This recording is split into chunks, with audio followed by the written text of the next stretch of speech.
तो इंतजार की घड़ियां है समाप्त, आ गया वो पल। जी हां, जब भिड़ंत होनी है रियल शेरों की, रियल टाइगर्स की, भिड़ंत होनी है प्लास्टिक टाइगर से, यानी इंडिया की भिड़ंत होनी है बांग्लादेश से। या दूसरी शब्दों में कहा जाए तो हमें उस टीम से भिड़ना है जो कि क्रिकेट कम एक डांसिंग इवेंट ज्यादा करती है, मीन्स की नागिन डांस। तो कल भिड़ंत है महाराष्ट्र क्रिकेट एसोसिएशन पुणे की ग्राउंड में मैच है, इंडिया वर्सेस बांग्लादेश। सबसे पहले मेरे साथ जुड़ चुके हैं हरविंदर। तो हरविंदर, सबसे पहले तो वर्ल्ड कप का इंडिया का कल चौथा मैच है बांग्लादेश के साथ, है ना? जी। तो सबसे पहले मैं इन दोनों ही टीमों का जो हेड टू हेड रिकॉर्ड है वो पहले हम लोग बताते हैं, उसके बाद आगे डिस्कशन जारी रखते हैं। दोनों ही टीमें ओडीआई क्रिकेट में अगर बात की जाए, ओडीआई क्रिकेट में तो टोटल अगर दोनों टीमें देखा जाए तो 40 बार भिड़ी है, जिसमें 31 बार बाजी रियल टाइगर्स के यानी टीम इंडिया के हाथों लगी है, जबकि 8 बार बाजी है वो प्लास्टिक टाइगर्स यानी बांग्लादेश के हाथ लगी है। वही एक मैच बेनतीजा यानी वो मैच कैंसिल हो गया था, अबॉन्डेड हो गया था। अब अगर बात किया जाए वर्ल्ड कप में हेड टू हेड की, तो यहाँ 4 मैच में दोनों टीमें भिड़ी हैं, जिसमें 3 बार टीम इंडिया ने बाजी मारी है, वही एक बार बांग्लादेश के हाथों बाजी हाथ लगी थी, जो कि 2007 का वर्ल्ड कप था। ये रहा हेड टू हेड रिकॉर्ड। अब मैच जो खेला जाने वाला है वो खेला जाने वाला है महाराष्ट्र क्रिकेट एसोसिएशन ग्राउंड में, जो कि पुणे में पड़ता है। और इस ग्राउंड का पहले नाम था, वो था सुब्रत राय सहारा स्टेडियम, लेकिन वर्तमान में इसका नाम है महाराष्ट्र क्रिकेट एसोसिएशन पुणे। तो इस ग्राउंड में मैच है जो कि अपने हाई स्कोरिंग वेन्यू के लिए जाना जाता है, यानी परफेक्ट पाटा विकेट होती है, बल्लेबाजों के लिए स्वर्ग होता है। और यहाँ पे जो रिकॉर्ड है ना, वो बताने के लिए काफी है कि ये बल्लेबाजों को पिच कितना मदद देती है। अगर टोटल ओडीआई क्रिकेट की बात करें तो पुणे का ये नया बना स्टेडियम है, जहां अप्रॉक्स 2013 से ओडीआई क्रिकेट खेलना शुरू हुआ। 7 ओडीआई हो चुके हैं इस ग्राउंड पे, जिसमें 4 बार बाजी फर्स्ट बैटिंग करने वाली टीम के हाथ लगी है, वो लगी है 4 बार बाजी। वही अगर टीम सेकंड जिसने दूसरी पारी में बैटिंग की है, उसे 3 बार उसके हाथ बाजी लगी है। अगर बात किया जाए यहाँ एवरेज फर्स्ट इनिंग टोटल का, तो 307, 307 एवरेज फर्स्ट इनिंग टोटल है। लेकिन एवरेज जो सेकंड इनिंग टोटल है ना, वो भी 299 है। यानी कितना ये हाई स्कोरिंग होना है आप एवरेज टोटल से निकाल सकते हैं। या हाईएस्ट टीम टोटल की बात करूं तो टीम इंडिया ने 356 रन बनाए थे 7 विकेटों के नुकसान पर वेस्ट इंडीज के खिलाफ। और वहीं अगर लोएस्ट टीम टोटल की बात करें तो भी टीम इंडिया का ही है, 232, जो कि हमने ऑस्ट्रेलिया के खिलाफ बनाया था 2013 में।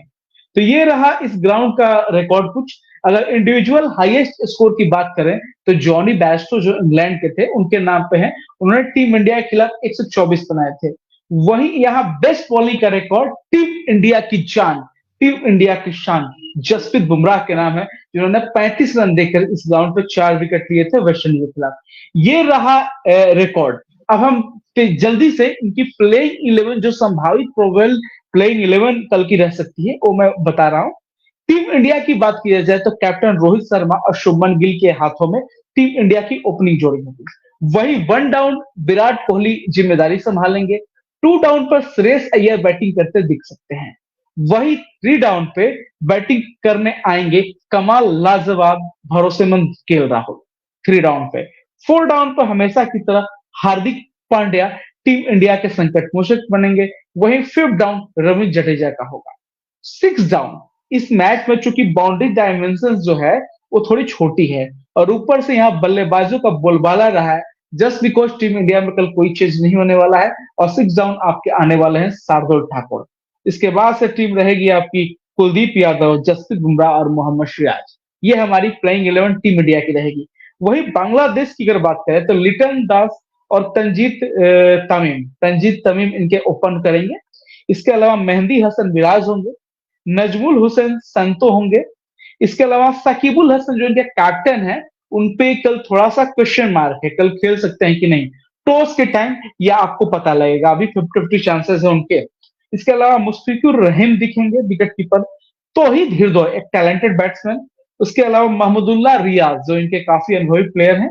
इसके अलावा तस्कीन अहमद इनके बल्ले गेंदबाजी क्रम के अगुआ। इसके अलावा मुस्तफिजुर रहमान और शरीफुल इस्लाम, ये प्रोबल 11 है बांग्लादेश की।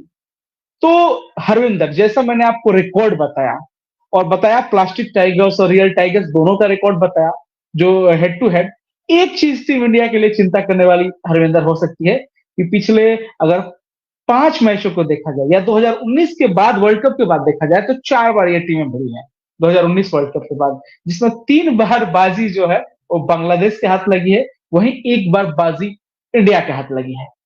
देखो हरविंदर, अगर पिछले 5 मैचों का रिकॉर्ड देखा जाए या 2019 का वर्ल्ड कप के बाद रिकॉर्ड देखा जाए, तो स्थितियां बांग्लादेश के पक्ष में दिखती है। लेकिन ये वर्ल्ड कप में जो टीम इंडिया ने फॉर्म दिखाई है, तो आप अपनी राय रखिए कल क्या हो सकता है। सब कुछ तो आपने बता ही दिया, लगभग 99% तो आपने बता ही दिया। टीम बता दी, स्टैट्स बता दिया, स्क्वाड बता दी, कंडीशन बता दी, प्रोबेबल स्कोर बता दिया, प्रोबेबल बैटिंग दोनों टीमों को बता दी। अब तो बस थोड़ी बहुत चीजें डिस्कशन करने को रह गई हैं। अब इसमें आपकी जो बेसिकली चीज वो डिस्कशन है कि यहाँ मेन पे है, स्टैट्स को मायने नहीं डिस्कशन रखते। है कि क्या हो सकता है, स्टैट्स नहीं। आप ये बताइए नहीं, वो दोनों तो ही आपने टीमों बता का ही दिया अपने ना, जो प्लेइंग प्रोबेबल इलेवन। स्क्वाड वगैरह सारा आपने बता ही दिया ना वो चीज तो। हम्म। हाँ, तो हम्म। बेसिकली बात ये आ गई ना आपकी, यहाँ पे स्टैट्स को मायने नहीं रखते। अब ऑस्ट्रेलिया वर्सेस इंडिया का आपने मुकाबला देखा था, स्टैट्स क्या था? हम्म। ऑस्ट्रेलिया और इंडिया के बीच में वर्ल्ड कप में जब भी हुआ मुकाबला, ऑस्ट्रेलिया हावी दिखी है, बट इस साल सब कुछ बदल गया भाई। यार इस वर्ल्ड कप में सब कुछ बदल गया। आपको वो चीज नहीं देखने को मिलने वाली जो कि आपको हर वर्ल्ड कप में देखने को मिलती है। और पुणे की फ्लैट पिच जरूर है, बट टीम इंडिया के लिए एक मेरे हिसाब से पाकिस्तान से तो टफ मुकाबला होगा। पाकिस्तान जितना इजी मुकाबला हम्म। मेरे हिसाब से नहीं होने वाला, क्योंकि बांग्लादेश की टीम जो है रिसेंटली काफी अच्छा खेली है, बड़ी बड़ी टीमों को हरा कर आए, बेशक से घर में हरा है और बाहर भी काफी अच्छा परफॉर्म करके आए हैं। और हर जो फॉर्मेट है वहां पे अपने आप को प्रूव करके आए हैं। चाहे आप उनका रिसेंटली मुकाबला अफगानिस्तान के खिलाफ देखा होगा, अफगानिस्तान की टीम एक टाइम पे बहुत स्ट्रांग दिख रही थी और बाद में उनको वो हरा के आए। बट उनको जो इंग्लैंड ने हराया है बहुत ही ज्यादा अच्छे तरीके से हराया है। वार्म अप गेम अपना ठीक खेला था, कहीं ना कहीं स्पिन कंडीशन पर बांग्लादेश रिलाई जरूर करेगी। और अगर फ्लैट पिच होती है तो फिर बांग्लादेश इतना ज्यादा नुकसान नहीं पहुंचा पाएगी मेरे हिसाब से। और अगर स्पिन ट्रैक हुआ तो भाई बांग्लादेश की टीम भारतीय टीम को नुकसान पहुंचा देगी। नहीं तो आपको टॉप 4 में कल फिर से 1 या 2 शतक देखने को मिलने वाले हैं, टॉप 5 बैट्समैन में से। अच्छा, एक बात बताइए, बांग्लादेश वर्सेज इंडिया जो मैच होता है, टीम इंडिया एक तरफ आप कागजों पर देखी जाए, चाहे टीम इंडिया की सेकंड स्ट्रेंथ की टीम हो या थर्ड स्ट्रेंथ की कोई भी टीम हो, जैसे लास्ट बांग्लादेश का दौरा था, हम लोग रैंकिंग में उनसे काफी ऊपर हैं। इसके अलावा जो हमारे रिकॉर्ड्स है, बैटर्स है, हर चीज हम हमारे पास काफी इंप्रूवमेंट है। लाइक आपने एशिया कप में देखा, हमने हर टीमों को डोमिनेट करके हराया। लेकिन बांग्लादेश के सामने क्या हो जाता है 2019 वर्ल्ड कप के बाद, खासकर जब हम थोड़ा सा अपसेट दिखते हैं उनके सामने, और बांग्लादेश अपसेट करने में कामयाब ये होती है। इसका सबसे बड़ा रीजन ये है ना कि एक तो आपका ओवर कॉन्फिडेंस, आप अपनी बेंच स्ट्रेंथ को ट्राई करने की कोशिश करते हैं, जितने भी एक्सपेरिमेंट आप करना चाह रहे हो। या फिर हमने एशिया कप में भी जितने एक्सपेरिमेंट किए थे बांग्लादेश के खिलाफ किए थे, उससे पहले हमने वेस्ट इंडीज के खिलाफ हमने एक्सपेरिमेंट किए, वहां भी हमने इसके बुरे रिजल्ट देखे। अगर टीम इंडिया कोई चेंज करती है या फिर कोई एक्सपेरिमेंट उनके मन में आता है, तो वही यहाँ इंडियन टीम को झटका लग सकता है।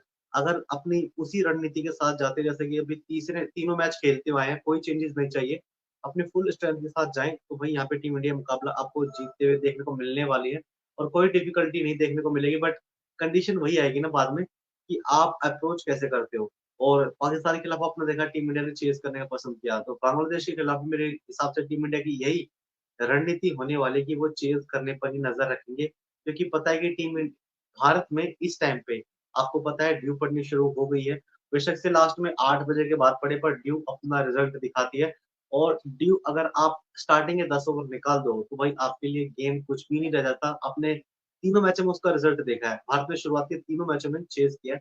चाहे आप, जब हमारा जो पहला मुकाबला था ऑस्ट्रेलिया के खिलाफ, उसमें भी हमने चेस किया था। और जो हमारा जो दूसरा मुकाबला था अफगानिस्तान के खिलाफ, हमने वो भी चेस किया था। उसमें भी हल्की सी ड्यू तो दिखी थी, पर आपने देखा था कितना कंफर्टेबल तरीके से। तीसरा मुकाबला आपने बिल्कुल। देखा होगा जो हमने पाकिस्तान के खिलाफ खेला है, उसमें भी शायद हमने चेस किया था। और वहां भी हल्का फुल्का पिछता सही, पर ड्यू फैक्टर जरूर था। तो यहाँ पे टीम इंडिया चेस को अपना टारगेट बनाती हुई जा रही है। अगर हम पहले बैटिंग करते हैं ना, तो भाई आंख बंद करके आपको कम से कम 350 प्लस तो यहाँ पे सोचना होगा। क्योंकि अगर लेस देन 300 बहुत रिस्की हो जाएगा हमारे लिए यहाँ पर कहीं ना कहीं। तो हमारी भारतीय टीम जो है ना, हम बेशक से जितना मर्जी डिस्कशन कर ले, हमारा जो थिंक टैंक है वो बहुत ही क्लेवर है, वो सब जानते हैं कि किस टाइम पे किस प्लेयर्स का कैसे यूज करना है। और बांग्लादेश के जो बॉलर्स हैं वो बेशक से जितने मर्जी एशिया कप में उड़ लिए हों, तो यहाँ पुणे में उनकी सही तरीके से नामी याद दिलाई जाएगी।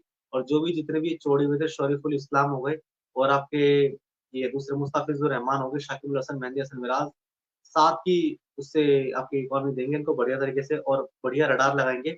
और भारतीय टीम कंफर्टेबल नजर आएगी, बट उनको सबसे बड़ा कारण ये है ना कि बांग्लादेश को हल्के में बिल्कुल ना ले। भारतीय टीम इनसे जब भी आ रही है, चाहे बांग्लादेश जाके भी हारी हो, इनको लाइटली लेते हैं, हल्के में लेते हैं। यूं सोचते हैं कैसे ना कैसे हम जीत ही जाएंगे। अगर हम पहले इनिंग पे 200 से कम पे आउट हो गए तो इनको कैसे ना कैसे आउट कर ही देंगे। ये कैसे ना कैसे सोचना नहीं होगा, प्रेजेंट पे ध्यान देना होगा। रोहित शर्मा को अपने कप्तानी में जैसे उन्होंने अपने प्लेयर्स पर बिलीव दिखाया, बिलीव दिखाना होगा, और बांग्लादेश पर अटैकिंग क्रिकेट खेलनी होगी। अगर आप उनको ढीला छोड़ेंगे, तो जैसे आप जानते हो ना कि पागल कुत्ते को आप छोड़ दोगे खुला, तो वो हमको ही काट खाएगा। वही बांग्लादेश के साथ है, अगर आप उनको खुला छोड़ दोगे, लीनियर छोड़ दोगे बीच में, तो भाई वो बाबर आजम और रिजवान नहीं है जो सिर्फ स्ट्राइक रोटेट करेंगे। लिटन दास और शाकिब अल हसन अगर यहाँ पे 10 15 20 ओवर खेलते हैं ना, तो भाई उनकी स्ट्राइक रेट आपको इंक्रीज दिखेगी और वो अटैकिंग दिखेंगे। ये कोई आपके अपने सेल्फ के लिए रन नहीं बनेंगे, वो टीम के लिए खेलते हैं, टीम के लिए स्ट्रोक मेकिंग अच्छी है उनकी। तो कहीं ना कहीं जो बांग्लादेश का मिडिल ऑर्डर है ना, चाहे आपके शाकिब अल हसन है, लिटन दास, तौहिद हृदय है, अमेजिंग टैलेंट ये आए हैं बन के इनके लिए। तो ये थोड़ा सा डेंजरस हो सकते हैं। ये तो भारतीय टीम इनके लिए बहुत ही प्यारी सी रणनीति लेकर आएगी, जिनसे इनको आसानी से टैकल किया जा सके, क्योंकि हम बहुत अच्छे तरीके से स्ट्रेटेजी बनाते हुए आ रहे हैं। बस बात ये है कि इसको इम्प्लीमेंट कैसे करना है, और वो इम्प्लीमेंट होनी चाहिए। पुणे की पिच जो है भारत के हिसाब से, भारत लगातार फ्लैट पिच पर खेलता हुआ आया है, और वहां पर शुभमन गिल भी कंफर्टेबल फील करेंगे, रोहित शर्मा भी फील करेंगे। बस भारत के विकेट नहीं गिरने चाहिए। पावर प्ले में अगर विकेट नहीं गिरा, उससे अगले 10 ओवर में आप 150 रन देखोगे, 20 ओवर में, ये मेरी गारंटी है। और बहुत कंफर्टेबली तरीके से यहाँ पे स्ट्रोक मेकिंग होगी इंडियन प्लेयर्स की। कुछ भी हो सकता है, बट यहाँ पर हमने चेन्नई में भी देखा था, इंडिया के मैच में आपको स्पिन ट्रैक मिला था, उससे अगला जो मुकाबला हुआ वो बैटिंग ट्रैक। तो भाई आईसीसी का ग्राउंड है, एक पिच नहीं होती, 2 3 पिचें होती है, और सारी पिचें एक जैसी नहीं हो सकती। कोई पिच अगर हाई स्कोरिंग होगी, दूसरी पिच आपकी लो स्कोरिंग होगी, स्पिन फेटल भी हो सकती है। यहाँ पे स्पिन को जो सपोर्ट मिल सकता है, वो जैसे कि आपने दिल्ली के मैच में भी देखा होगा, जो दिल्ली में मुकाबला था, एक मैच किया बिल्कुल हाई स्कोरिंग 450, और जो दूसरा मुकाबला है उसमें आपके 200 250 बनने भी मुश्किल हो गए। अफगानिस्तान का और जो इंग्लैंड का मुकाबला था, उनके 250 रन बनने मुश्किल कर दिए थे। तो कहीं ना कहीं आप जानते हो सारी पिचेस सेम नहीं हो सकती। पिच को देख अच्छे से रीड करना होगा, अपना कॉम्बिनेशन बेस्ट उतारना होगा यहाँ पर। अपने काम चलाओ टीम नहीं उतारनी, अगर बेस्ट कॉम्बिनेशन के साथ आप जाओगे, तभी आप यहाँ बड़े मुकाबले जीतोगे, और मैच विनिंग नॉक आपके हर प्लेयर को देना होगा। और इंडिया का इस वर्ल्ड कप में सबसे बड़ा पॉजिटिव पॉइंट क्या आपने नोट किया? इस वर्ल्ड कप में भारतीय टीम ने कितनी कैच ड्रॉप किया, बताइए मुझे। मेरे साथ मैंने तो बहुत क्या करें? रेयरली ही कैच ड्रॉप देखे। भारतीय टीम की जो हाँ, कैच एफिशिएंसी है ना, इस हाँ, वर्ल्ड कप में कैचिंग सबसे कैचिंग। बेस्ट है। कैच वो हमारे सबसे ज्यादा फेवर में गया है। सबसे अच्छी फील्डिंग टीम इंडिया कर रही है, बस अपने आपको चोटिल ना करवा ले। 93% कैच की एफिशिएंसी इंडिया की है, जो कि साउथ अफ्रीका, ऑस्ट्रेलिया जैसी टीम की भी नहीं है, जो कि उनसे हम एक्सपेक्ट करते हैं। न्यूजीलैंड की भी इतनी एफिशिएंसी नहीं है कैचेस की, हम ही सबसे आगे हैं। और ये सबसे की रोल है कि आपने दूसरी टीम पे किसी खिलाड़ी को मौका ही नहीं दिया, ना ही हमने उसका कैच ड्रॉप किया कि वो एफर्टलेस यहाँ पे इंडिया के सामने 50 या 100 कर पाए। हर खिलाड़ी को हर एक रन के लिए भारतीय टीम के खिलाफ स्ट्रगल करना पड़ता है। अगर आप कुलदीप से बचोगे, तो आपको बुमराह खा जाएंगे। अगर आप बुमराह से बचोगे, तो सिराज आपको नहीं छोड़ेंगे। अगर आप उनसे ही बच गए, तो हार्दिक पांड्या नहीं छोड़ेंगे। अगर आप उनसे ही बच गए, तो बचा खुचा काम यहाँ पे रविंद्र जडेजा आपके सामने जरूर करके दिखाएंगे। भारतीय टीम की सबसे बड़ी पॉजिटिविटी यही है, किसी एक खिलाड़ी पर डिपेंड नहीं है। वो सिर्फ रोहित या कोहली पर डिपेंड नहीं है, गेंदबाजी में बुमराह या सिराज पर डिपेंड नहीं है। जिस दिन आपने पाकिस्तान वाले मुकाबले में देखा होगा, हमने 2 विकेट जरूर लिए, पर जो तीसरा विकेट आया वो कहाँ से आया? बेशक से जडेजा ने 2 3 चांस क्रिएट किए थे, एक एलबीडब्ल्यू अंपायर कॉल गया था, वहां वो बच गए थे। सिराज का भी एक एलबीडब्ल्यू गया था, वहां वो बच गए थे, बट सिराज ने फिर से उनका विकेट निकाला। तो यहाँ आप देख सकते हो कलेक्टिव टीम एफर्ट है, उनको रन बनाने ही नहीं देते, वो रिस्क लेते हैं, और आपके सामने विकेट गिरती है। तो ये बताइए कि भारतीय टीम जो है, बांग्लादेश के सामने बेशक से स्ट्रॉन्ग है। किसी आप छोटे से बच्चे को बुलाएंगे, या फिर जो नॉन क्रिकेट फैन भी होगा ना, वो भी ये कहेगा कि भाई इंडिया और बांग्लादेश टीम की कोई तुलना नहीं है। तो ये बताइए कि बांग्लादेश की टीम में कौन हमारे लिए थ्रेटनिंग प्लेयर हो सकता है, और भारतीय टीम को क्या ध्यान रखने की जरूरत है पुणे जैसे बैटिंग ग्राउंड पे, और कॉम्बिनेशन कितना इंपॉर्टेंट है पुणे के ग्राउंड के लिए। देखिए, सबसे पहले पुणे की जो ग्राउंड है, बाउंड्री डायमेंशन थोड़ी छोटी है। कई जगह आपको ज्यादा छोटी बाउंड्री मिलती है, और ऊपर से टोटली फ्लैट तो भाई इंडिया वर्सेस बांग्लादेश बहुत ही इंपॉर्टेंट मतलब मुकाबला है पुणे जो हम। पुणे पुणे की जो ग्राउंड है उसकी बाउंड्री डायमेंशन छोटी है, और साथ में आउटफील्ड भी अगर देखा जाए तो काफी तेज है, यानी बैटर्स के लिए तो भरपूर मौका है। अब बात आती है कॉम्बिनेशन की। देखिए, टीम इंडिया ने जो कॉम्बिनेशन लास्ट मैच पे खिलाई, हमें शार्दुल ठाकुर को चेंज नहीं करना चाहिए, क्योंकि शार्दुल ठाकुर टेस्ट नहीं हुआ है। और दूसरा बात है रविचंद्रन अश्विन। देखो, बांग्लादेश में लेफ्ट हैंड बैट्समैन है, एक अश्विन को ट्राई किया जा सकता है, लेकिन मेरे अकॉर्डिंग टीम आपकी मैनेजमेंट ने जो आज मैसेज दिया उसके अकॉर्डिंग कोई चेंजेस तो होते हुए नहीं दिख रहा। दूसरी बात है बांग्लादेश। बांग्लादेश की सबसे बड़ा अगर देखा जाए ना, तो इस पिच पे आपको बाद में अगर सेकंड आप बॉलिंग करते हो तो काफी ज्यादा ड्यू पड़ने वाला है। जो इस टाइम वेदर होता है पुणे की, तो इस टाइम आपको ड्यू मिलता है।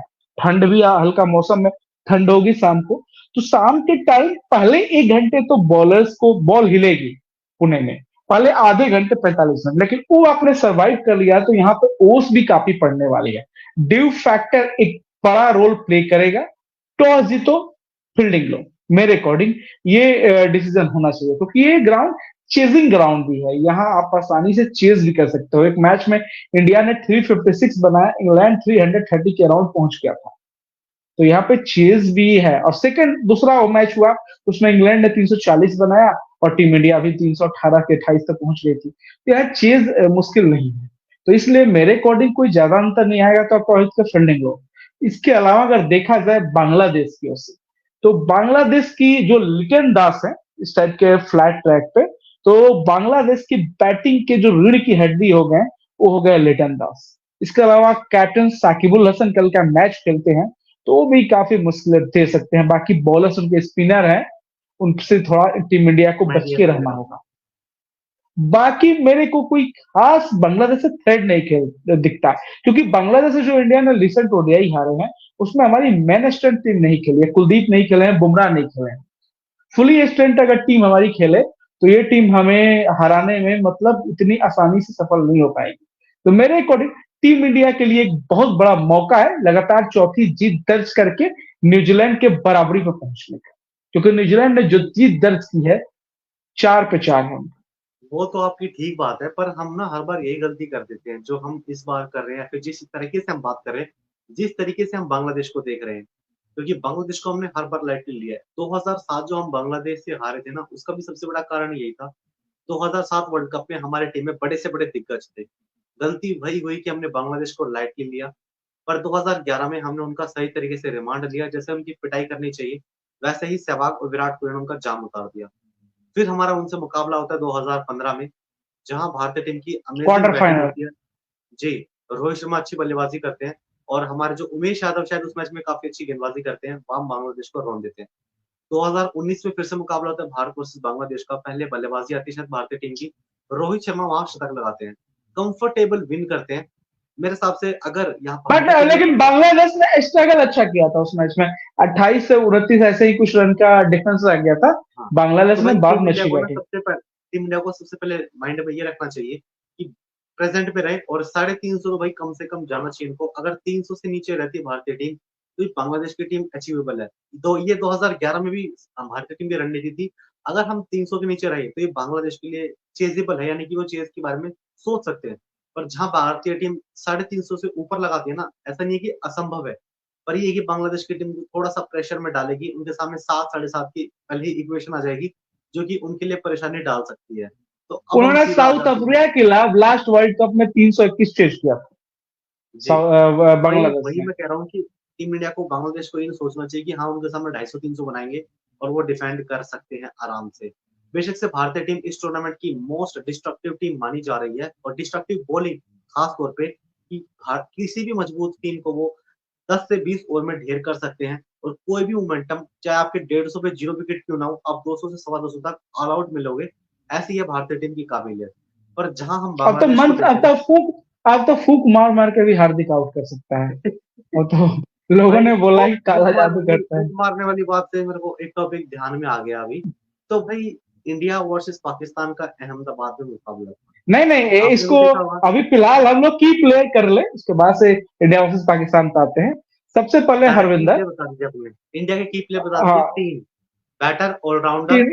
एंड विकेट टेकर, दोनों ही टीमों को। देखो, कल के अगर मैच में बैटर्स में मैं से कोहली सर तो हमेशा रहते ही हैं, लेकिन मैं कल रोहित शर्मा का फिर से दांव लगाऊंगा। रोहित शर्मा का जो इस टाइम अग्रेशन चल रहा है, जो बांग्लादेश के खिलाफ उनका रिकॉर्ड रहा है। आपने जो लास्ट एक बार बांग्लादेश से ओडीआई मैच देखा होगा, 40-45 रन आखिरी 2 ओवर में बचे थे, रोहित शर्मा ने अप्रोक्स चेज कर लिया था और हम लोग 5 रनों 2 से ओवर में मैच 40 गंवाए किए थे, थे। लास्ट 2 ओवर में 40 रन। हाँ हाँ, बिल्कुल। इंडिया का मुकाबला तो सिर्फ मेरे 4 रन से हारी अकॉर्डिंग थी। 5 रन से हारी थी। तो मेरे अकॉर्डिंग रोहित शर्मा बैटिंग में सबसे बड़े ट्रम्प कार्ड कल होने वाले हैं। अगर मैं बात करूं ऑलराउंडर्स में, तो मेरे अकॉर्डिंग कहीं ना कहीं मेरे को लगता है कि हार्दिक पांड्या कल कमाल करने वाले हैं। एक आध विकेट लेके और कुछ रन भी बनाएंगे। तो हार्दिक पांड्या से ऑलराउंड परफॉर्मेंस की मेरे को उम्मीद है। अगर मेरे को बॉलिंग में देखा जाए, तो जसप्रीत बुमराह जिस फॉर्म में चल रहे हैं और जिस तरह उनका पुणे में रिकॉर्ड है, तो मेरे अकॉर्डिंग बुमराह फिर से ट्रम्प कार्ड टीम इंडिया की ओर से होंगे। अब मैं बांग्लादेश के 3 ट्रम्प कार्ड बताऊंगा, 3 की प्लेयर। बांग्लादेश से देखा जाए तो बैटिंग में लिटन दास जो है, वो सबसे बड़ी टीम इंडिया के लिए मुसीबत बन सकते हैं, सबसे बड़े की प्लेयर। अगर ऑलराउंडर्स में मैं देखूं, तो मैं एक बार फिर से आपके मेहंदी हसन मिराज पे, क्योंकि सकीबुल हसन पूरी तरह फिट नहीं है, तो मेरे अकॉर्डिंग मेहंदी हसन मिराज काफी उपयोगी क्रिकेटर साबित हो सकते हैं उनके लिए। अगर बॉलर्स में मैं देखूं, तो तस्कीन अहमद, जो उनका रिसेंट रिकॉर्ड रहा है जो टीम इंडिया के खिलाफ या वर्ल्ड कप में भी, तो मेरे अकॉर्डिंग तस्कीन अहमद बॉलिंग में टीम इंडिया को थोड़ी मुश्किल दे सकते हैं। ये 3 की प्लेयर मेरे तरफ से हुए, बांग्लादेश एंड इंडिया के। अब आप अपने की प्लेयर बताइए। वही टीम इंडिया की अगर मैं की प्लेयर की बात करूं तो अभी किस खिलाड़ी की इनिंग ड्यू है, सबको पता है, हमारे शुभमन गिल। विराट कोहली भी एक अर्धशतक लगा चुके हैं, अपने आप को साबित कर चुके हैं वो कितने बड़े किंग हैं इस दुनिया के। अब कसर रह गई है शुभमन गिल की, मैं उनसे चाहूंगा कि वो एक अर्धशतक या बड़ा शतक लगा के दिखाएं, दिखाएं कि वो प्रिंस क्यों है, क्यों एक दुनिया के महान बल्लेबाजों की तरफ वो बढ़ रहे हैं। दूसरा, कि एक इम्पैक्ट प्लेयर यानी कि एक ऑलराउंडर की तरफ से मैं देखूं, तो वहां आपके हार्दिक पांड्या एज ऑलवेज मेरे फेवरेट रहेंगे। गेंदबाजी में अगर मैं बात करूं तो मेरे जो फेवरेट बने हुए हैं आज के समय में, वो है कुलदीप यादव। आज के समय में वो मोमेंटम शिफ्ट करने में बहुत बड़ा रोल निभा रहे हैं। शुरू के तीनों मुकाबले आप देख लीजिए, कहीं ना कहीं कुलदीप का रोल उसमें थोड़ा बहुत ही सही रहता जरूर है। और इस बार आपको पता है इस वर्ल्ड कप में कमाल कौन कर रहे हैं, हमारे बुमराह कर रहे हैं। 8-9 विकेट तो शायद वो 3 मैच में लेके जा ही चुके हैं, उनका तो कोई तुलना ही नहीं है। वो तो आपने पिक कर लिए, इसलिए मैं उनको पिक नहीं कर रहा, और मैं कुलदीप यादव को यहाँ पिक कर रहा हूँ। बांग्लादेश की तरफ अगर हम जाएंगे तो यहाँ पे सबसे पहली मेरी जो पिक होगी बैटिंग में, वो होंगे नजमुल हुसैन शांतो। उनके सुपरस्टार है बांग्लादेश के, उनकी लीग्स में स्कोर करते हैं, इंटरनेशनल भी काफी कंसिस्टेंटली वो स्कोर कर रहे हैं। ऑलराउंडर्स की तरफ अगर आप बढ़ेंगे तो अगर शाकिब अल हसन खेलते हैं तो शाकिब अल हसन, और अगर नहीं खेलते हैं वो, तो भाई मेहदी हसन मिराज थोड़े से इंडिया के लिए मुसीबत बन सकते हैं। गेंदबाजी में आप जाएंगे तो मुस्ताफिजुर रहमान ने अपनी लय पकड़नी शुरू की है, तो वो थोड़ी सी परेशानी टीम इंडिया के लिए डाल सकते हैं, क्योंकि फ्लैट पिच है, तो वहाँ पे फास्ट बॉलर्स ही थोड़ा बहुत रोल निभाते आपको नजर आएंगे। और अगर इस मुकाबले की मैं प्रिडिक्शन की मैं बात करूं, तो भारतीय टीम इस मुकाबले को या तो आपके 6-7-8 विकेट से जीत रही है, या फिर हम 50+ रन से यहाँ जीत रहे हैं। आपकी क्या प्रिडिक्शन है? देखो, जो मेरा प्रेडिक्शन है, कल का मैच टीम इंडिया बिल्कुल जीत रही है, लेकिन मैच जो आप अंतर बोल रहे हो थोड़ा कम होगा। ये 20 से 30 रनों का डिफरेंस हो सकता है अगर इंडिया पहले बैटिंग करती है। अगर बाद में बैटिंग करती है, तो इंडिया 5 से 6 4 विकेट बचेंगे और टीम इंडिया को थोड़ा सा टक्कर इस मैच में देखने को मिलेगा। ऐसा मेरा प्रेडिक्शन है। ये रहा आज के मैच का प्रेडिक्शन, इंडिया वर्सेस बांग्लादेश।